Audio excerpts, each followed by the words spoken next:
Bienvenidos a Designaholic, el podcast que amplifica la conversación sobre la cultura de diseño y las industrias creativas a través de sus protagonistas. Soy Jorge Diego Etienne y los invito a escuchar este episodio, compartirlo y seguirnos en nuestras redes sociales donde nos encuentran como Designaholic MX. Bienvenidos. En el episodio de hoy tenemos a Chente Tapia, arquitecto, fundador de Güeyes, estudio de diseño socioambiental desde 2010. Con Chente platiqué sobre cómo lo que empezó como un güey haciendo proyectos por el gusto de colaborar se convirtió en su oficina Güeyes, misma que tiene una manera peculiar de colaborar, trabajar y hacer trueques. Bienvenidos a un episodio más de Designaholic y el día de hoy tengo conmigo a Chente Tapia del estudio Despacho de Arquitectura Güeyes, un referente de esta como nueva arquitectura que está sucediendo en Monterrey, además de colaborador en un par de proyectos. Así que bienvenido, Chente, me encanta que estés aquí con nosotros. No, gracias, es un honor estar aquí contigo. Gracias por la invitación y por considerarnos. Súper. Oye, Chente, me encanta comenzar, o sea, qué mejor tú para presentarte. Si te topas ahorita a alguien en un bar y te pregunta quién eres, qué haces, ¿cómo te presentarías? Fíjate que yo le diría, ¿qué hubo? Soy Chente. En realidad casi nunca hablo como de mi profesión. Como que cada vez que me topo con alguien intento más bien como hacer una empatía más personal, ¿no? Y ya el jale es como posterior. Pero conforme se va moviendo la plática, sí platico que tengo un estudio, que es Güeyes, y que intentamos un camino alterno de arquitectura y cuestionando un poquito el status quo, ¿no? Ese es un poco como yo me presento. Y ya de ahí se derivan líneas de conversación, ¿no? Claro, y justo como lo platicaste, es como yo veo a Güeyes. Un despacho, oficina de arquitectura que pone muchas cosas antes que el trabajo de arquitectura en sus proyectos. Fíjate que ha sido un cuestionamiento bien duro, súper duro esa parte, ¿no? Porque no es el camino más popular. No es el camino más popular, tampoco es el camino más fácil, es un camino como difícil. Y esto todo surge a través de cuestionamientos de, híjole, si la arquitectura como aprendí o como me enseñaron va a salvar el mundo. Y luego de repente ves datos de que la construcción es una de las industrias de mayor contaminación en el planeta y en base a eso, y te empiezas a cuestionar de que madres, ¿qué estudié? O ¿cómo le hago para no ser parte de esa estadística? ¿O hay alternativa? ¿O qué otras cosas hay que ofrecer? ¿No? Entonces... ¿Y tú crees que en la carrera, saliste de la carrera? Bueno, ahorita platicamos de cómo entraste a la arquitectura, pero justo ahorita decías de la arquitectura no va a salvar al mundo. ¿Alguna vez pensaste que sí lo iba a hacer? Claro.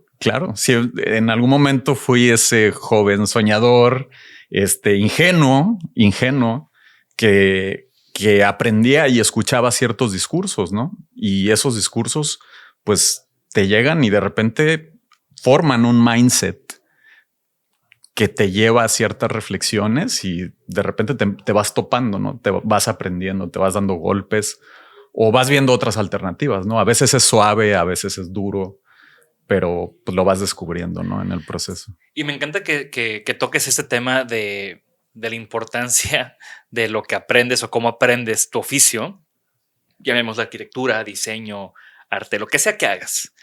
Y veo mucho de este tipo de reflexiones que haces ahorita, de cómo te formaste en tú como profesor, tú como líder de opinión, tú como esta persona que no nada más ejerces, sino que también produces o generas un modelo de pensamiento en torno a la arquitectura a través de Güeyes, ¿no?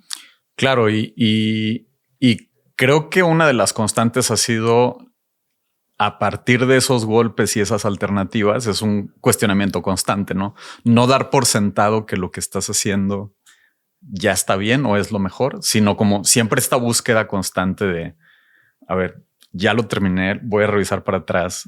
Si jala, no jala, pudo haber mejorado, dónde la regué o ese tipo de cuestionamientos. Y también es un poco voltear y ver dónde estos proyectos o estas cosas que vas haciendo o estas cosas que dices inclusive entran en un contexto más amplio, ¿no? En un contexto de la ciudad o de tu familia o de tus pensamientos o de el país. Tu sociedad, tu cultura, todo lo que se conecta. Y ahí es cuando empiezan esos cuestionamientos, ¿no? Si no lo estás como comparando constantemente con esas cosas, pues de repente parecería que te sumerges, que eso nos pasó un tiempo, ¿no? Como sumergirnos tanto en nuestra inercia de jale y de estar así produciendo y haciendo cosas que de repente no lo ves desde fuera, ¿no? Y regresando un poco, ¿no? ¿Cómo empezaste en el mundo de la arquitectura? O sea, ¿cómo llegaste a estudiar arquitectura? ¿Ya tenías familiares involucrados en la profesión? ¿O cómo nace esta inquietud y decir, a esto me quiero dedicar o esto quiero estudiar?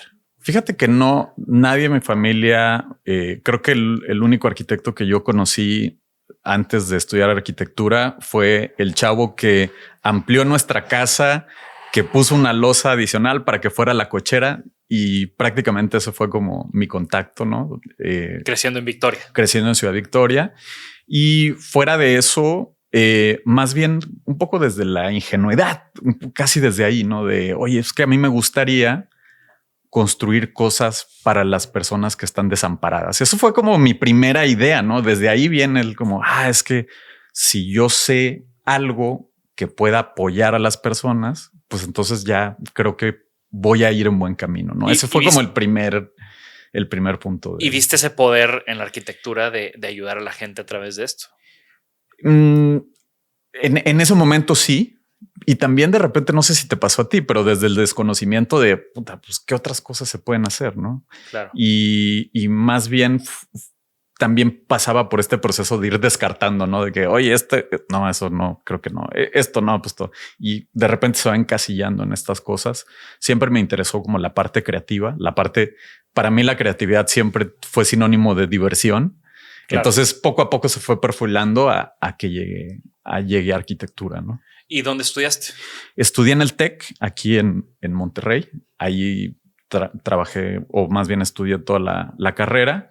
Y a partir de ahí he hecho algunos estudios adicionales, unos aquí. Ahorita estoy en Valle Bravo, estoy siendo alumno en la UMA. Entonces, pues como que todo este tiempo tengo esta como relación con estas instituciones académicas. Sí, ¿no? Y ese tema de que creo que compartimos, ¿no? De nunca dejar de aprender. Y también he encontrado en estos procesos de aprendizaje un refugio para estos agobios constantes de, oye, sí lo estaré haciendo bien o no, quién más está haciendo cosas, con quién puedo hacer un vínculo, ¿no? Excelente. ¿De qué es este estudio que estás haciendo en Valle Bravo? Es una maestría en arquitectura regenerativa. Tiene que ver como con proyectos socioambientales. Entonces ese es el... Lo veo totalmente como tu trip. Sí, ya llevamos un buen rato en eso. Qué padre. Entonces, ¿cómo supiste que este camino de la arquitectura, o bueno, platícanos un poco de cómo se da Güeyes? O sea, cómo estás estudiando arquitectura, conoces a Moisés, tu socio, durante la carrera, empiezan a hacer cosas juntos. ¿Cómo fue que de estudiante de arquitectura, o sea, ya nos platicaste cómo llegaste de Victoria a Monterrey a estudiar arquitectura? ¿Qué siguió para ti? Fíjate que lo que siguió fue muchos años previos a Güeyes. Yo tuve la buena suerte o coincidí con Alex Lenoir en el TEC. Él me dio clase y justo recién terminado, él me invita a formar parte de su equipo, ¿no? Otra gran escuela en la ciudad. Y trabajé 12 años con él, Jorge. 12 años. 12 años es un mundo de tiempo. Y en ese proceso, la verdad es que fue una gran escuela de aprendizaje, fue tener acceso a proyectos que yo sé que si yo hubiera empezado luego mi estudio, pues nunca hubiera tenido acceso a ese tipo de proyectos a esa edad. Uh-huh. Y eso me ayudó muchísimo a entender la parte del oficio de la arquitectura, entender la obra, entender costos, entender de la experiencia de todo el talento que él iba juntando en la oficina. Pero a la par en ese momento, otra gente de mi edad, inclusive más jóvenes, sí habían empezado sus caminos como independientes y ese vínculo con ellos, como ciertos cuestionamientos personales, fue lo que me hace como saber, oye, tal vez mi periodo aquí en Lenoir es momento de que cierre y brincar hacia algo distinto, ¿no? Y cómo conocí a Moy, que es mi socio, yo lo conocí en el TEC. Yo le daba clase a Moy. O sea, yo estaba dando clase en el TEC y un día llega Moy y me dice, oye, yo quiero chambear contigo. Y en ese momento yo estaba medio tiempo con Lenoir y medio tiempo estaba estudiando. En esos periodos de que estudias, y empecé como a gestionar este proyecto de fines de semana que le llamaba el taller de un güey, invitaba a banda para hacer proyectos ahí solamente como de diversión. Y entonces Moy llega y me dice, oye, yo quiero ser parte de eso. Y le dije, pues cállale a la oficina de Lenoir. Y me dijo, no, yo quiero trabajar contigo, o sea, que hagamos algo juntos. Y así es como conocí a Moy, y en ese proceso nos juntamos varias personas y así es como nace Güeyes. ¿Cuáles fueron esos proyectos o alguno de esos proyectos de un güey que decías? O sea, como pre-Güeyes, cuando era un güey, ¿qué tipo de proyecto estabas haciendo? Mira, ese ejercicio surge a partir de que me di cuenta que estaba muy encerrado en la idea de arquitectura. O sea, todo el tiempo estaba en procesos haciendo ejecutivos, haciendo ingenierías, haciendo todos estos procesos muy técnicos, y que me faltaba esa parte creativa. Entonces los fines de semana yo invitaba a alguien a mi casa desde la mañana, les ofrecía agua de limón, unas chelas y empezábamos a idear proyectos y no los inventábamos. Güey. O sea, no había una agenda, era solamente convivir un día y ver qué se podía hacer. Y ¿cómo a quién invitabas? Pues en ese momento invité a Ricardo Vidó, él fue uno de los primeros que invité. Okay. Y nos planteamos, la invitación era de que, oye, a mí me interesa el diseño gráfico, pero no sé mucho de eso. A él le interesa la arquitectura. Vamos a sentarnos el fin de semana a ver qué sale, ¿no? Invité a Ricardo Vidó, es el segundo al mando en Cadena y Asociados con Nacho Cadena. Y bueno, también un gran personaje que espero tener aquí pronto. Y así fui empezando a invitar como a otras personalidades. De repente buscaba posibles proyectos, no sé, veía Las Pedreras y decía, oye, vamos a inventarnos un proyecto ahí en Las Pedreras, solamente como de reflexión. Y estuvo Alfredo Peraza de Tecné, estuvo Mónica Vega, que ahora tiene un estudio de iluminación de Lum Lum, y así varias gente que parecería que no tiene mucho que ver con arquitectura, pero que enriquecía, ¿no? Y te sacaba un poco. La verdad es que se convirtió en esto como divertido de fines de semana, que además te ayudaba a pensar en otras cosas, ¿no? Colaborativo, divertido, aprendizaje continuo. Creo que son tres cosas que sigo viendo hasta la fecha en tu trabajo con Güeyes. Fíjate que después se convirtió en un modus operandi. Un poco al salir con Lenoir, nos empezamos a cuestionar cosas básicas de cómo es el medio de la arquitectura. Y una de las preguntas era cómo le hago para ganar dinero sin que te regateen tanto, ¿no? Y por otro lado es cómo le hago para hacer procesos que no sean como los mismos discursos constantes que empiezas a ver en las instituciones académicas, en el Colegio de Arquitectos, y sobre todo desde esa posición en que estaba en ese momento, ¿no? Que luego son muchos discursos, pero todos acaban haciendo lo mismo. Todos acaban haciendo lo mismo en la ejecución, o cada quien los interpreta como puede, ¿no? También cada quien intenta y termina en un... Y yo tenía muchas ganas de experimentar y de intentar. Que eso es algo como importante, ¿no? Intentar algo distinto. Y una de ellas era cómo se hace este negocio de la arquitectura. Esa era una pregunta. Y la otra es cómo le hacemos para integrar esta cosa que ya había descubierto los fines de semana. La premisa era cómo le hago para que me den dinero por hacer mis hobbies y que mis hobbies no sean nada más la arquitectura, porque si es solo la arquitectura, pues ya es trabajo, ¿no? Exacto. Entonces, ¿cómo le hago para que el primer cuestionamiento es qué me interesa? Y luego el segundo era cómo le hago para eso mezclarlo con la arquitectura. Y entonces era de que diseño gráfico, pues hay que hacer algo en que el proceso de diseño gráfico, ¿qué pasaría si intento mezclarlo con la arquitectura?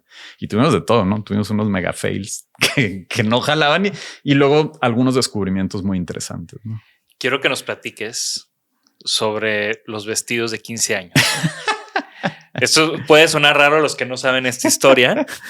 Yo me la sé y quiero que la compartas. Obviamente partiendo de ese modus operandi o ese sistema de trueque que tienen en Güeyes y luego acabas con el ejemplo de los vestidos, ¿no? De seguro hay más también muy interesantes. Sí, hay muchos y hemos ido aprendiendo muchísimo de eso. Para hackear el proceso de negocio o el pensar que la arquitectura únicamente es un negocio, nosotros estamos convencidos que la arquitectura y los procesos creativos son mucho más que únicamente un servicio para ganar dinero.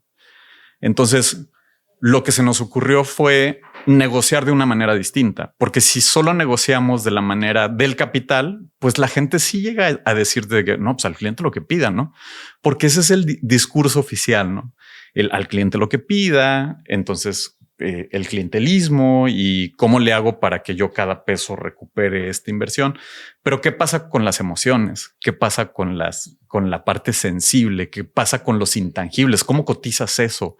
¿O hasta qué punto valoran lo que estás haciendo? Entonces nos ocurrió hacer trueques.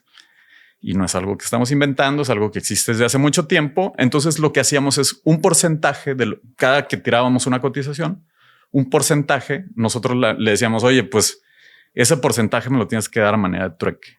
¿Y qué me vas a dar? No sabemos, ¿no? ¿Qué tienes? Seguramente tienes algo que no es dinero, que genera valor y ese valor pues podría tener un costo equiparable al monto que yo te estoy poniendo ahí.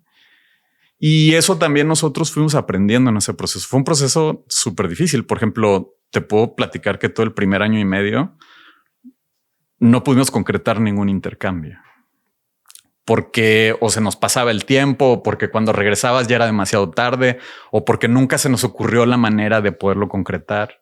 Y entonces, pues si le pones un porcentaje de tu jale, pues es lana perdida también, ¿no? Es dinero y esfuerzo y cosas que pierdes.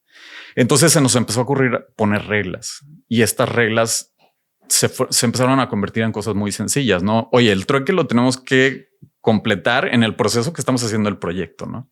O sea, tiene que tener un inicio y un fin también ese trueque. Entonces tenemos que ponernos las pilas ambas partes. Otro era, necesitamos sentarnos a dialogar qué va a ser este trueque, ¿no? O sea, porque además lo que me des yo lo voy a recibir, pero luego yo tengo que ver qué voy a hacer con esta cosa que me des, ¿no? Que nunca sé.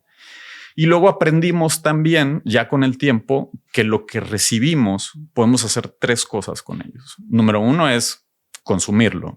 Si te dan una manzana, pues te la comes. O la otra es traspasarlo. Es si te dan una manzana, pues yo se la doy a alguien que necesite una manzana y se la puedo dar a menor costo. Y eso nos hizo pensar que además yo puedo recuperar efectivo a partir de ese traspaso, ¿no? Uh-huh. Y el tercero es transformarlo, que es pues a un puré de manzana, ¿no?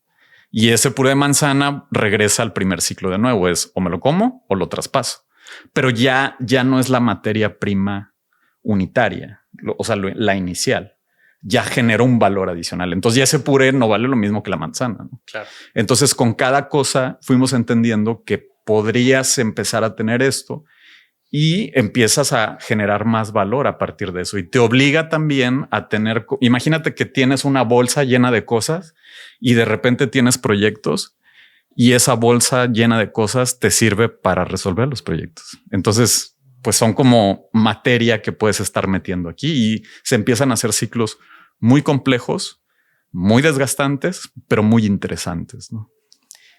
¿Y los vestidos? Los vestidos hicimos un proyecto de un buen amigo que se dedica a fabricar vestidos de 15 años, vestidos de novia de 15 años en volúmenes altos, de bajo costo, y le hicimos su casa y lo apoyamos allá en su tienda, ¿no? Entonces, pues cuando estábamos platicando de qué iba a ser el intercambio, pues se botó de la risa y me dice, ay, sí, ya me imagino. O sea, voy a llegar a Güeyes y van a estar todos así vestidos de quinceañera. Van a estar todos vestidos de quinceañera y trabajando, dibujando, haciendo sus maquetas. Y le digo, pues tú no te preocupes, tú dámelos. ¿Cuántos me vas a dar? No, pues tantos corresponden a ese monto porque ese es el valor. Te los doy al precio, pero pues, ¿y qué? ¿Dónde los vas a poner? Y le digo, no tengo ni idea. Vamos a negociar como cuántos van a ser y sobre eso trabajamos. Lo siguiente que sucedió es en ese día estaba la chica que hace el aseo y se acerca conmigo y me dice, oye, es que escuché, perdón, pero escuché lo que estaban ahí platicando. Es que en mi colonia hay alguien que necesita un vestido de 15 años. ¿Cómo ves si uno me lo das a mí y yo se lo vendo a esa persona? Y fue así que no, te doy los que necesites, ¿no? y empezamos ahí a entender el valor de esos intercambios, ¿no? Otra de las cosas que sucedieron es que cuando estuvimos viendo el proceso de fabricación de los vestidos, porque nos llevó al área donde los maquila, empezamos a entender que había técnicas como de refuerzos de alambre y costuras y cosas que utilizaban para los vestidos. Y nosotros en ese momento teníamos un proyecto donde necesitábamos candelabros. Entonces nos ocurrió hacer algunos candelabros de tela y decíamos, bueno, es que si usamos esta técnica, mejor que ya no nos dé vestidos, pero que nos dé candelabro, que no los fabrique con su misma técnica. Y entonces podemos tener piezas de gran escala, que un candelabro de gran escala pues tiene un valor muy alto, ¿no? Y entonces puede ser como esta experimentación. Entonces daba pie para muchas cosas, ¿no? ¿Y sí se hicieron esos candelabros? Se hicieron algunos, de hecho se colocaron en la tienda de él, también fueron parte como de ese proceso.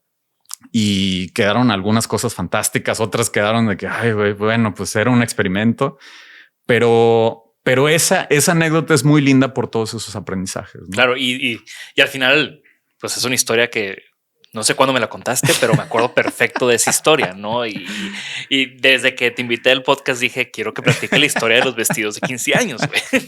Sí, hay como muchísimas cosas en los intercambios, ¿no? Porque de repente hay gente que te da servicios, no necesariamente tiene que ser un objeto. Sí. De repente en algún momento nos dieron un montón de cartón. Estuvimos trabajando para una empresa que se llama Form, que se dedica a hacer cosas con cartón y teníamos ahí material para hacer maquetas a lo loco. Y en algún momento los que estaban organizando Movember hace un buen de tiempo, Alan, Dávila. Pedro Magaña, había varios ahí involucrados, nos invitan a hacer la museografía y nosotros utilizamos ese cartón porque era de que, oye, no hay lana, pero esto es para una causa social y entonces, ¿qué hacemos? Y entonces agarramos ese cartón que para nosotros iba a ser súper difícil ubicarlo en otra cosa y entonces forramos todo el espacio con cartón y entonces ya era como parte de nuestra aportación y donación a toda la causa. Entonces se empiezan a hacer cosas muy interesantes, ¿no? Que nunca sabes qué vas a obtener en cada uno de ellos y pues vas aprendiendo, ¿no? A improvisar también. Sí te sacan del área de confort. No, está genial. Pero creo que también eso es parte de su trabajo, ¿no? O sea, siento que ustedes no están cómodos estando cómodos. Sí, somos inquietos. Ese ha sido como una constante. Oye, ¿y cuál? Ya, o sea, ya empiezas tú con güeyes, con Moy y ya abren como su oficina. ¿Cuál fue uno de esos primeros proyectos ya oficiales como güeyes? Mira, tuvimos 2 proyectos simultáneos como oficiales. Uno de ellos fue una colaboración muy linda con un gran amigo que se llama Mario Lazo, el arquitecto Mario Lazo. Él falleció hace algunos años. Y nos lo presentó un amigo en común, que es el arquitecto Armando Chávez. Él nos dice, oye, fíjate que tengo un amigo en México que anda buscando a alguien con quien colaborar en Monterrey. Y pues yo a Armando lo conocía a través del TEC y él conocía todas estas historias. Dijo, pues conócelo, ¿no? Entonces él iba a desarrollar un proyecto de vivienda aquí y nos invita a hacer como los arquitectos locales en colaboración con él. Y para mi sorpresa, una de las cosas que fue fantásticas en ese proceso de colaboración fue que Mario Lazo, desde los 70s, era uno de las punta de lanza en temas de sostenibilidad y diseño de paisaje muy natural y con una sensibilidad de todo lo que tiene que ver con el medio ambiente, ¿no? Entonces, para mí ese fue como un primer impacto y ese fue un proyecto que desarrollamos. Cerramos el proyecto a nivel conceptual. Nunca se brincó una siguiente fase, pero ese fue el primer encargo como ya oficial del estudio. Y además, a la par de ese, Nacho Cadena nos invita a desarrollar el proyecto de la UR. Y ese fue uno de los primeros proyectos también del estudio ya como como proyectos importantes que nos ayudó a crecer y a catapultarnos, ¿no? Que así fue como nos conocimos. ¿Tú te acuerdas cómo nos conocimos? Sí, nos conocimos en la oficina de Nacho para esta primera junta de kickoff de pues vamos a ver los espacios de aprendizaje, ¿no? Que no sé qué te dijo a ti, Nacho, pero a mí me pareció fantástico como la invitación porque agarró y me dijo, oye, o sea, nunca me dijo el vamos a hacer la UR o vamos a hacer tal proyecto. Me dijo, oye, tengo un proyecto en el cual podemos cambiar el modelo educativo del país. ¿Le entras? Es como dices que no, ¿no? Exacto. Pero desde ahí, ¿no? Ya empiezan es que los Nacho sabe vender ¿no? las cosas hasta internamente, ¿no?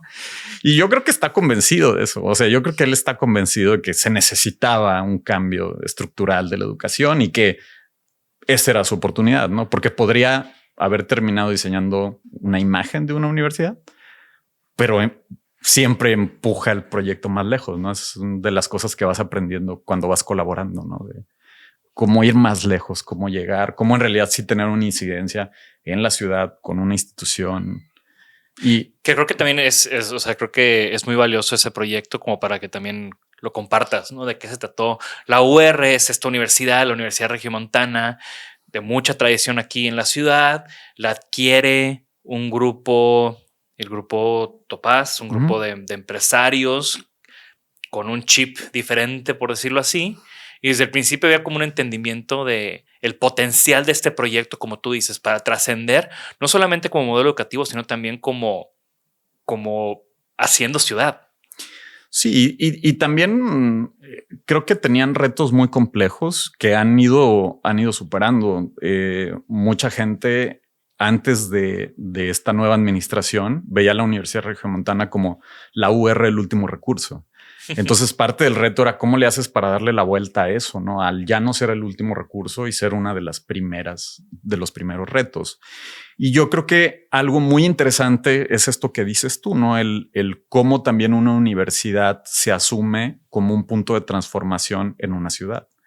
Porque la mayoría de las universidades empezaron en el centro de la ciudad. El TEC tenía rentadas unas casas allí en el centro. La UNI también era un grupo de casonas. La UNAM en la Ciudad de México era un grupo de casonas en el centro. Y luego evoluciona todo este modelo de universidades hacia el campus universitario, ¿no? Entonces... Y la UR seguía estando o sigue estando... Y la UR... insertada en el centro. Tiene esta cosa que deciden ellos quedarse en el centro y asumir el ser este gran vecino, para bien y para mal, ¿no? Y para todas estas cosas que pueden suceder. Entonces yo creo que eso requiere como mucho valor y además asumirse para poder transformar y convertirse en vez de una universidad en una universidad, ¿no? ¿Cómo le haces para hacer eso? Entonces este proyecto fue muy lindo porque también nos dio pie a hacer muchas colaboraciones, tenía como muchas líneas. Ahí colaboramos contigo, con Eduardo Ramírez, con los patrones, con Nacho. A mí me encantó porque en ese primer como encargo, ese primer reto que nos tiró Nacho, porque literal ya sabes cómo es, ¿no? Tira la bomba y aquí están todos reunidos, saquémoslo adelante. Y era justamente eso, ¿no? O sea, si queremos cambiar una escuela, tenemos que cambiar de adentro hacia afuera. Tenemos que cambiar los salones. O sea, si el modelo educativo diferente tiene que venir también con un espacio diferente, porque si no, pues empiezas a tener como estos choques, ¿no? De lo que dices y lo que haces. Entonces tenía que ir acompañado y justamente con ese nuevo modelo, un nuevo salón, con ese nuevo salón, un nuevo campus, una nueva escuela, que ahí es donde tocábamos, donde se conectaban todos los puntos. Y parte también que me gustó mucho ese proyecto y que empecé a conocer muy bien sus procesos, pues fue justamente eso, ¿no? De que ustedes decían, si esto está en medio de la ciudad, pues tenemos que hablar con la gente que está alrededor y tenemos que diseñar una escuela que esté interactuando constantemente con sus alrededores. Claro, y también era como esta cosa de, pues un centro de ciudad no se puede transformar tan rápido y tan ágil si no llevas un proceso como de codiseño participativo, de involucramiento. Entonces había mucho trabajo que hacer en torno a todas estas cosas, ¿no? Y también fue un proceso como de investigación activa, ¿no? Es como, tengo esta idea, la voy a prototipar en pequeño, voy a aprender de eso y luego hacemos la siguiente fase, ¿no? Y entonces mejoro lo que tenía, veo que sale bien y luego vuelvo a dar. Y algunos proyectos eran como de adentro hacia afuera y otros de afuera hacia adentro y hubo un poco de todo, ¿no? Fue que muy lindo el proceso. O sea, mi intervención era un prototipo viviente que después iteramos, hicimos otro espacio y así se fue como esparciendo de adentro hacia afuera como platicas, ¿no? Y también yo valoro mucho ese proyecto porque en ese momento Monterrey era una ciudad que seguía en duelo por la violencia. Era una ciudad donde todo el mundo había levantado las vallas, todo el mundo había puesto puertas con seguridad y de alguna manera lo que buscaban era la seguridad nos vamos a brindar nosotros mismos si somos transparentes, si nos abrimos, si hacemos comunidad. Sí, tal cual, tal cual. Creo que asumieron esa responsabilidad, ¿no? Que estaba abrumando a la ciudad de, pues hay que replantear lo que está sucediendo, la manera en que se vive en la ciudad y empezaron a transformar, ¿no? De alguna manera u otra y los impactos de no solo esa universidad, sino de todas. Creo que cada quien empezó como a asumir más allá de sus perímetros, ¿no? Más allá de sus bardas y eso creo que fue un momento bien interesante, ¿no? De la ciudad, como esta parte de los distritos o polígonos de desarrollo estaban como a cargo o las universidades estaban formando parte o tomando liderazgo de cada una, ¿no? Por un lado estaba el distrito Tech y luego la uni, además de estar alrededor, ellos estaban como muy concentrados en qué iba a pasar con el barrio antiguo y la UR tenía como su propio polígono y entonces cada una pues tenía esta reflexión de más allá de las puertas. Claro, ¿no? y es hace 9, 10 años que estamos hablando. Entonces se ve como también el impacto. Está muy padre regresar a esos proyectos que estoy seguro que ustedes pues, han seguido trabajando ahí. Entonces están viendo y están cambiando y están iterando y están aprendiendo de todos tus ejercicios.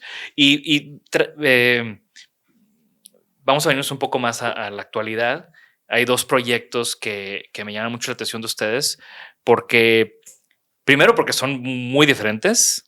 Y creo que también construyen sobre estas ideas y estos valores del despacho, ¿no? El primero es la casa en el bosque, que es un proyecto que me fascinó. O sea, creo que fue una solución muy inteligente, muy coherente, de alguna manera, siendo una ciudad o un territorio lleno de montañas y bosques en un lado, ¿no? Desiertos y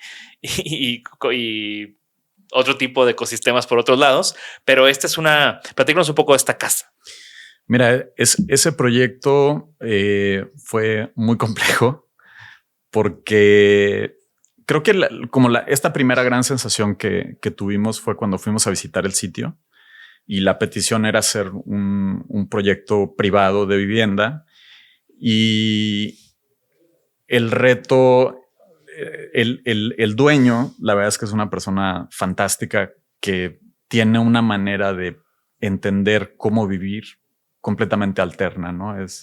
Le encantan las montañas. Él, desde mi punto de vista, vive en simbiosis con la naturaleza. Cada que puede se va y se pasa mucho tiempo allá trepado en un cerro, pero además no necesariamente tiene esta necesidad de estar en la ciudad. Y entonces compra este predio lleno de árboles, ¿no? Entonces llegamos y de que miren qué terreno tan fregón compré. Y pues, ¿y dónde vamos a poner la casa? Porque está lleno de árboles, en ¿no? Pendiente con árboles. Con una pendiente muy compleja. Y ahí el reto era de cómo le hacemos para integrarnos a ese bosque y no afectarlo, ¿no? Con todas estas preguntas que nos hacíamos, ¿no? De cómo le hago para no ser parte del problema. Entonces decidimos hacer todo un proceso de iteración con él para entender cuáles eran los valores que él quería que tuviera el proyecto y además nosotros entender cómo esto se podría materializar, ¿no? Y nos dimos cuenta que él estaba dispuesto a tener este estilo de vida de huella mínima, ¿no? Pero desde él. Y eso creo que es una pieza fundamental para el resultado que hay hoy, ¿no? Porque él estaba dispuesto a cambiar o él estaba dispuesto a que estas cosas no fueran la manera en que todos tradicionalmente usamos la energía, manejamos el agua, nuestra relación con la naturaleza no necesariamente es la misma que él tenía, ¿no? Entonces eso, la verdad es que dio un abanico de posibilidades muy interesantes, ¿no? Que también es interesante porque por lo general, digo, ya me corregirás tú, pero pasa mucho que buscan un arquitecto por un discurso, por una estética, pero al final el cliente termina siendo un obstáculo para que el arquitecto pueda completamente o ser purista con un discurso o ejecutar ciertas cosas que van de acuerdo a su concepto estético. Yo creo que eso termina pasando de los dos lados, ¿no? O sea, tanto del lado de quien es el responsable de diseñar, de no escuchar suficiente, como también del otro lado de no tener suficiente confianza a quien le encargaste el encargo, ¿no? Entonces, creo que es fundamental el proceso para poder limar todas esas cosas y que en realidad yo te puedo decir, ese proyecto, el dueño del proyecto es fundamental para el resultado, ¿no? Es fundamental.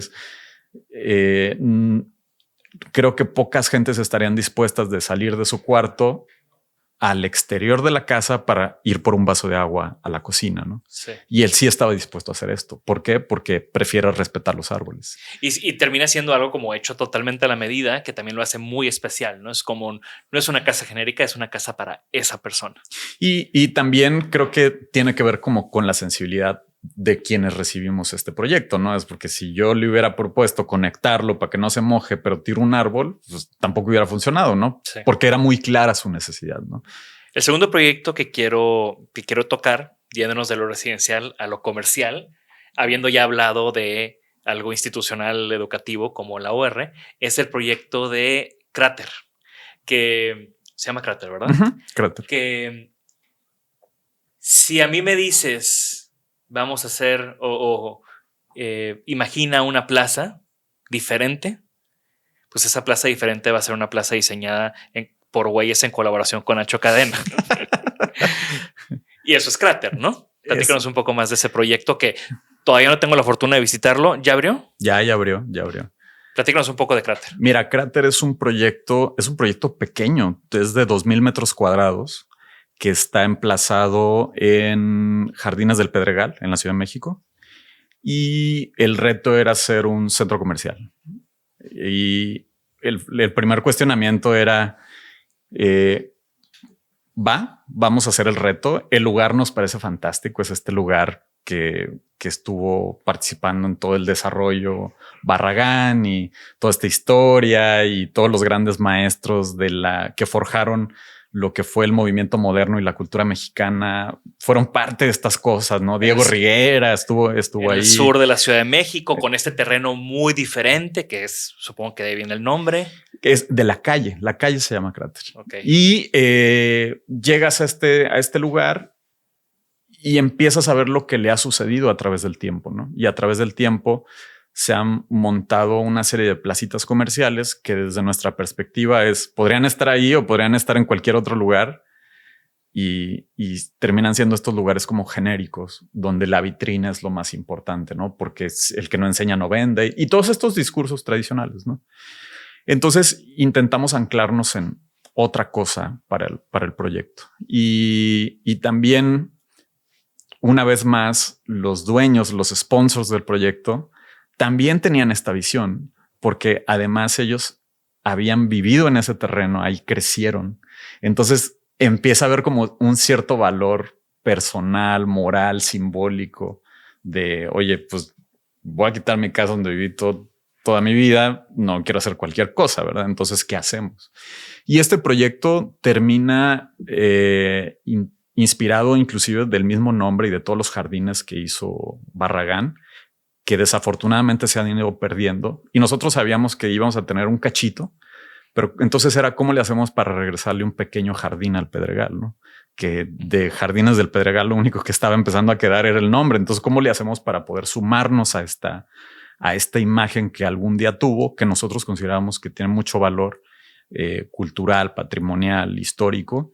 Y fue entender eso. Y eso nos obligó de alguna manera a que el jardín se convierte en este espacio central y entonces la fachada es muy sobria, ¿no? La fachada es muy sobria y entonces tú descubres el espacio cuando llegas al interior y estás rodeado de comercio, ¿no? Entonces eso fue parte fundamental de esto. Y otra cosa que fue muy linda fue entender la materialidad. Es un proyecto que es de concreto negro y está inspirado en la piedra volcánica, pero más que intentar imitarla. En realidad lo que entendimos es que el concreto, su origen es fluido, es este material líquido que se petrifica, al igual que la lava. Y entonces podía tomar cualquier geometría, ¿no? Dependiendo del molde que le pongas, puedes obtener cualquier superficie. Y me ha tocado estar en muchos proyectos donde el concreto aparente, como que el reto es que esté completamente lisito, pero va casi en contra de toda la lógica del material, ¿no? Porque el material lo que menos quiere es estar perfectamente liso como un espejo, porque es concreto y tiene porosidad y tiene. Entonces, todo el proceso constructivo va en contra y luchando con esta cosa. Entonces decidimos darle su personalidad al concreto y perder el control. Y entonces tiene una superficie que no es homogénea, que le da un carácter. ¿Y fue sarpeado? ¿Cómo lo lograron? No, es un colado vaciado en sitio y lo que hicimos fue poner unas placas metálicas y la gente las golpeteaba o caminaba encima de ellas, se deformaban y eso utilizábamos como cimbra de contacto, ¿no? Qué chingón. ¿Tienes documentado ese proceso? Está muy bonito, está documentado todo. Quiero ver un video de eso. Ya les estaremos compartiendo información. Chingón, me encanta. Me encanta como esta manera, o sea, creo que en estos dos proyectos, por eso los quería tocar, ¿no? Porque tiene, o sea, la manera en que abordan los proyectos en Weyes es una de las cosas que más admiro de ustedes, además del track y los vestidos de novias, ¿no?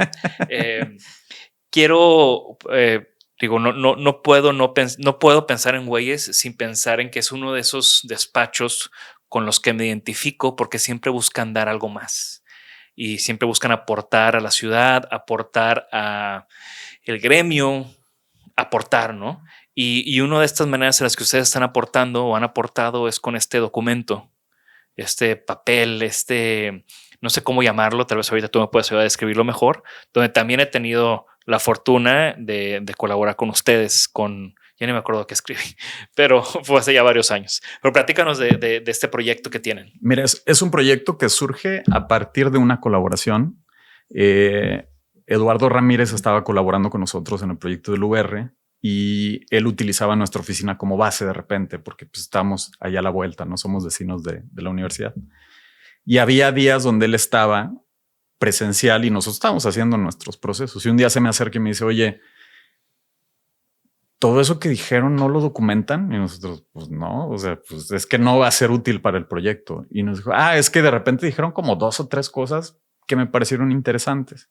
Un día deberían describirlas. Y yo, híjole, no, o sea, ya tenemos mucho trabajo como para andar con esto. Y Eduardo tiene un proyecto que se llama Velocidad Crítica. Ajá. Que era muy sencillo, es en un pliego tamaño 4 cartas, hacía una publicación con crítica y lo sacaba creo que cada semana, algo así. Entonces era velocidad crítica porque era como muy rápido y era un proceso colaborativo. Entonces de esa charla se fue derivando algo y decidimos hacer un proyecto en conjunto con Eduardo que se llamó Pliegos W. Y Pliegos era un experimento y pensando un poco en los procesos y en salirte también de las reflexiones únicamente de los proyectos, intentar ver las cosas desde fuera, ¿no? Entonces se convirtió en un proyecto donde tenía 4 pliegos y cada pliego nosotros invitábamos a alguien a que fuera el editor de ese pliego. Entonces yo te invitaba a ti a que tú te encargaras de conseguir colaboradores, escribir y te damos una carta editorial solamente como estímulo. Y cada quien llegaba y nos entregaba pues lo que entendía o lo que quería o lo que sentía necesidad de expresar a través de este objeto, pero tenía ciertas particularidades interesantes. Una de ellas es que su distribución era mano a mano. Entonces no tenía esta cosa del acelere. Entonces lo que escribieras, pues en realidad tenía que sobrevivir y ser vigente a través del tiempo, ¿no? Entonces, no podías estar hablando sobre la mañanera, ¿no? Sí. Porque en una semana ya no es relevante. Entonces, eso te obligaba también a pensar un poquito más allá de lo instantáneo. Otra cosa es que el tiraje era muy corto, en 500 ejemplares. Y entonces también la manera de distribuirla eran los mismos colaboradores. A cada colaborador le damos un fajo y entonces cada persona era como, ay, ¿a quién se la doy? Y entonces empezaban ellos a ver a quién podría interesar esta cosa, ¿no? Y también, como estaban unidos únicamente con un clip cada uno de los pliegos, tú podías entregarle todo o podías sacar uno y dárselo únicamente a este le va a interesar a este, pero esto tal vez no, ¿no? Entonces, sí, porque estaban unidos con un clip. Con un clip. Que es el logo de Güeyes. Es el logo de Güeyes. Muy inteligentemente, ¿verdad? Oye, Chente, me encantaba pliegos. No sé, ¿ya no lo están haciendo? No, ya no lo estamos haciendo. ¿Cuántos hicieron? Hicimos 8 números y pues vemos este proyecto como que está ahí dormido, palpitando. Claro. En algún momento despertará, pero ahora no es momento. Estamos. No, y creo que también eso es valioso, ¿no? Saber cuándo algo debe descansar, ¿no? Y cuando algo ya lo estás haciendo como que me da huevo y algo lo estás haciendo, algo está fluyendo, ¿no? Claro. Genial. De todo esto que nos has platicado y de toda esta experiencia que has tenido, que creo que ni siquiera hemos rascado un poco más de todo esto que vienes cargando, este bagaje, ¿qué has aprendido y qué te gustaría enseñarle a los demás? Un aprendizaje que te gustaría compartir. Fíjate que de las cosas que he aprendido es, hay un cierto discurso de la colaboración que está como muy, muy de moda desde hace 10 años, ni siquiera es actual, ¿no? Y lo que he aprendido yo y que creo que hemos aprendido como equipo es que tienes que asumir y entender cuál es tu rol dentro de las colaboraciones también. Hay momentos en los que tu rol es liderar y hay otros donde el rol es producir y hay otros donde tu rol es reforzar la idea que tuvo alguien más y tú ver cómo sí lograr eso. Entonces eres como el backend. A veces tu rol es la visión técnica del proyecto. A veces es la filosofía del proyecto. Entonces como que siempre tienes que empezar a ver de qué manera te vas acomodando y quien lo guía es el proyecto. Entonces ese es uno de los aprendizajes que creo que no siempre se dice, porque parecería que la colaboración a veces es como una democracia. Y es complejo, ¿no? Es complejo colaborar, es complejo también no concentrarte en las diferencias y más bien buscar este trabajo sobre las afinidades, que eso hace que sea mucho más fluido el trabajo. Y el gran aprendizaje también es que muchas de las cosas que yo estoy diciendo